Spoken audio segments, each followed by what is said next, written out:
I pozdrav svima, Dušan Skiller ovdje. Danas pričamo o mom kanalu. Ovo će biti kratak video, znači šta je fora fora je u tome što planiram da nastavim da snimam aktivno, nastavit ću da izbacujem League of Legends gameplay, također kada počnem da streamam i ono, da bude cool na streamu, da se zezamo i to.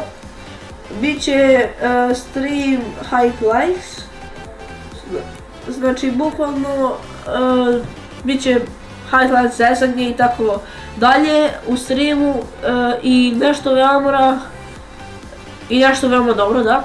To je da će svi klipovi, mislim ono, planiram da budu stavljeni u isto vrijeme, svaki dan. A sada se pitate vjerovatno kako to mislim.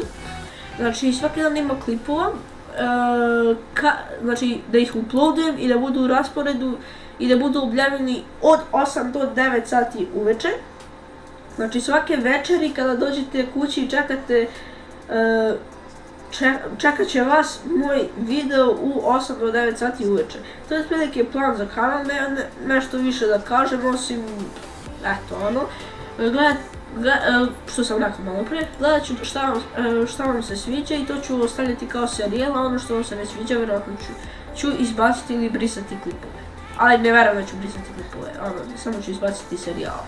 A također će biti, to jest dodavat ću nove stvari na kanalu, novi materijal i nove serijale i tako dalje.